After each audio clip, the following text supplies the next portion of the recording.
Welcome to edu learning point. Edu learning point channel में मैं श्रवण कुमार आप सभी दोस्तों का हार्दिक स्वागत करता हूं। आइए दोस्तों, हम आपके लिए हरियाणा जीके की एक बहुत ही महत्वपूर्ण वीडियो लेकर आए हैं।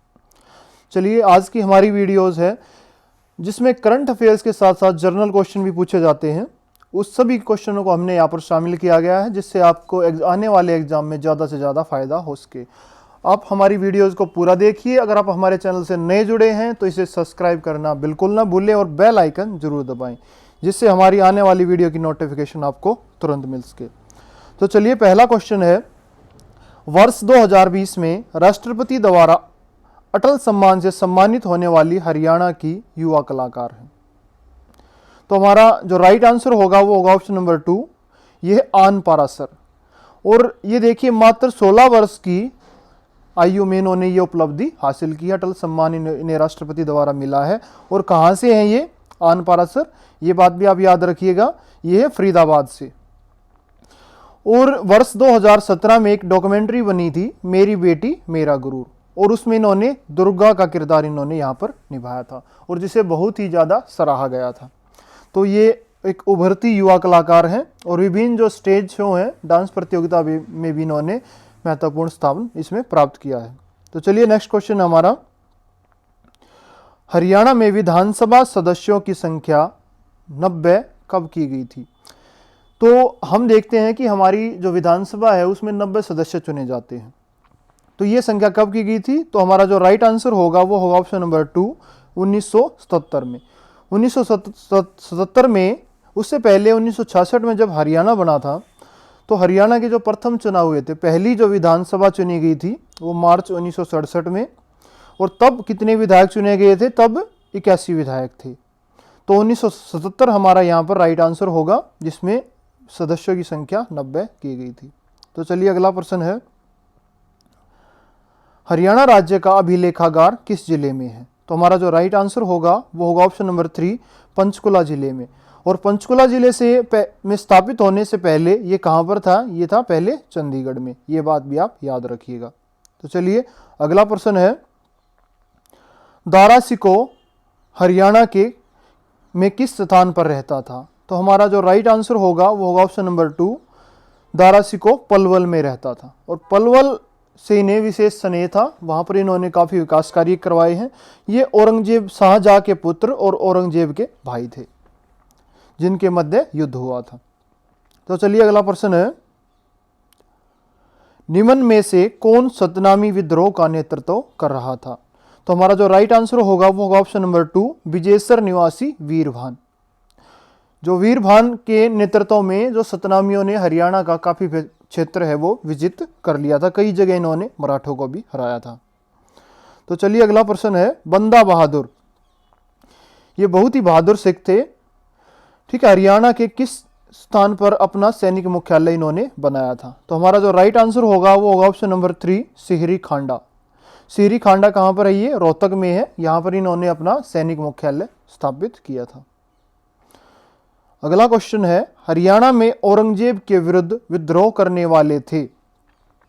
तो हमारा यहाँ पर जो राइट आंसर होगा वो होगा ऑप्शन नंबर 4, उपरोक्त सभी। जो सांवलिया मेव, नंदराम और हाथी सिंह, इन सभी ने औरंगजेब के विरुद्ध विद्रोह किया था। तो चलिए, अगला प्रश्न है, हरियाणा के इतिहास को जानने के लिए इतिहास ग्रंथ है। किसी भी जो देश है का इतिहास जानने के लिए कुछ ग्रंथों की रचना की जाती है। तो इसी तरह जब हरियाणा के इतिहास को या ऐतिहासिक स्वरूप को जब हम जानना चाहते हैं तो उसके लिए कुछ जो ग्रंथ लिखे गए हैं, तो वो ग्रंथ कौन कौन से हैं? तो पहला है, देखिए, पंजाब नाम से लिखा है, किसने? डेंजिल ईस्टसन ने। और दूसरा है glossary of tribes and caste, किसने लिखा है? ये H.A. रोज ने। और तीसरा है सिंध एवं जन साहित्य, ये कहाँ का ग्रंथ है? ये भाषा विभाग ने इसको निकाला है। तो हमारा जो राइट आंसर होगा वो ऑप्शन नंबर 4, उपरोक्त सभी। ये जो सभी ग्रंथ हैं ये हरियाणा के इतिहास को जानने में मदद करते हैं। तो चलिए, अगला प्रश्न है, हरियाणा को मराठों से प्राप्त करने के लिए ईस्ट इंडिया कंपनी ने कौन सी संधि की थी? तो हमारा जो राइट आंसर होगा वो होगा ऑप्शन नंबर 2, सरजी अर्जन गांव की संधि। और हरियाणा ईस्ट इंडिया कंपनी ने हरियाणा को मराठों में किससे प्राप्त किया था, ये भी पूछा जा सकता है। किस मराठे से प्राप्त किया था, तो वो थे ये दौलतराव सिंधिया। ये भी बहुत ही महत्वपूर्ण प्रश्न है। कौन सी संधि से, सरजी अर्जन गांव की संधि से, और किससे प्राप्त किया था, दौलतराव सिंधिया से। अगला प्रश्न है, ईस्ट इंडिया कंपनी ने हरियाणा पर कब अधिकार किया था, तो राइट आंसर हमारा होगा, ये होगा 1803 ईस्वी। और कब, 30 दिसंबर 1830 में। और कौन सी संधि के द्वारा, सरजी अर्जन गांव की संधि के द्वारा। और किससे प्राप्त किया था, ये भी माधवराव दौलतराव सिंधिया से। तो चलिए अगला क्वेश्चन है, grand old man of Punjab के नाम से किसे जाना जाता है, तो हमारा जो राइट आंसर होगा वो होगा ऑप्शन नंबर 3, लाला मुरलीधर। जो लाला मुरलीधर को grand old man of Punjab कहा जाता है। और कहां से थे ये बात भी आप याद रखिए, ये पलवल से थे। और इन्हें 2 उपाधियां और भी मिली हैं। और कौन कौन सी उपाधियां थी वो, एक तो राय बहादुर और दूसरी है केसर-ए-हिंद। ये उपाधियां भी लाला मुरलीधर को मिली हुई थी। तो चलिए अगला प्रश्न है, पंजाब विश्वविद्यालय से ग्रेजुएट होता है जो स्नातक की उपाधि, बीए करने वाले पहले हरियाणवी थे। कौन से थे, तो हमारा जो राइट आंसर होगा वो होगा लाला दुनीचंद। जो लाला दुनीचंद को हरियाणा पंजाब विश्वविद्यालय से पहले ग्रेजुएट थे। और कहाँ के रहने वाले थे ये अंबाला के रहने वाले थे। ये बात भी आप याद रखिए। और जो इन्होंने स्नातक की उपाधि ली थी वो किस विषय में ली थी, ये भी पूछा जा सकता है। तो ये वकालत में ली थी। वकालत क्या होता है, LLB की डिग्री, जिसको लॉ कहा जाता है, कानून की डिग्री।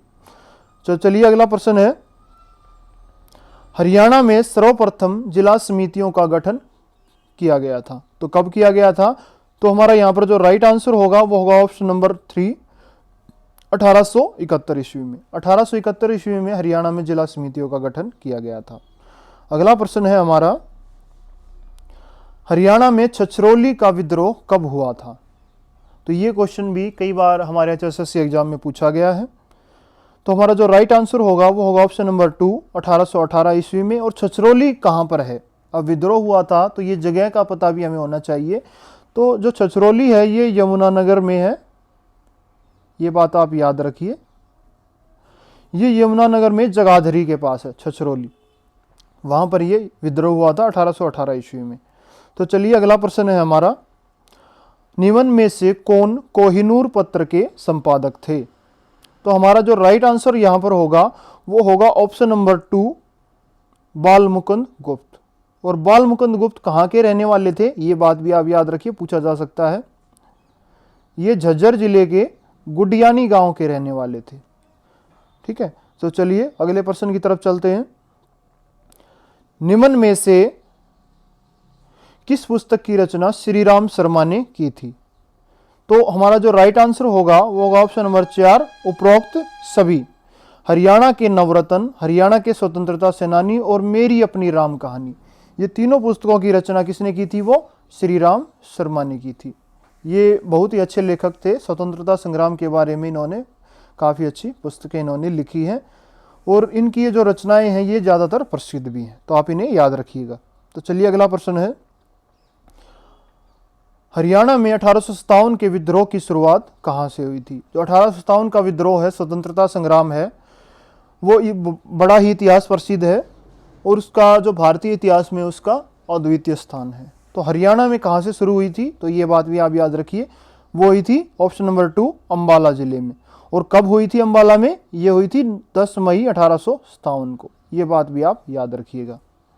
तो चलिए अगला प्रश्न है, सन 1884 में लाला लाजपत राय अपने पिता के साथ हरियाणा के किस जिले में आए, तो हमारा जो राइट आंसर होगा वो होगा ऑप्शन नंबर 3, रोहतक जिले में। इनके पिताजी एक शिक्षक थे, अपने शिक्षक पिताजी के साथ ये हरियाणा के रोहतक में आकर बसे थे।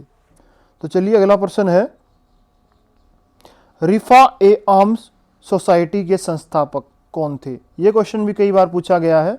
तो हमारा जो राइट आंसर होगा वो होगा ऑप्शन नंबर 2, पंडित दीनदयाल शर्मा। जो पंडित दीनदयाल शर्मा ने इस सोसाइटी की स्थापना की थी और कहाँ स्थापित की थी, ये झज्जर में स्थापित की थी। ये बात भी आप याद रखिएगा। तो चलिए अगला क्वेश्चन है, वर्ष 1907 में किसे अंग्रेजी सरकार ने काला पानी की सजा सुनाई थी, तो हमारा जो राइट आंसर होगा वो होगा ऑप्शन नंबर 3, लाला लाजपत राय। लाला लाजपत राय को सजा सुनाई गई थी, उन्होंने बर्मा की मांडले जेल में भेजा गया था। ठीक है, उस समय इसे काला पानी का नाम दिया गया था। तो आप सभी दोस्तों को हमारी ये वीडियो पसंद आई होगी, तो हमारे चैनल को ज़्यादा से ज़्यादा लाइक और शेयर करें हमारी वीडियोज़ को। और अगर आप हमारे चैनल से नए जुड़े हैं और आपने अभी तक सब्सक्राइब नहीं किया है तो इसे तुरंत सब्सक्राइब करें और बेल आइकन दबाना ना भूलें। और हमारी अगली वीडियो, हम आपके लिए जल्द ही नई वीडियोज़ लेकर आ रहे हैं जो हरियाणा HSSC से संबंधित है। तो चलिए फिर मिलते हैं, धन्यवाद।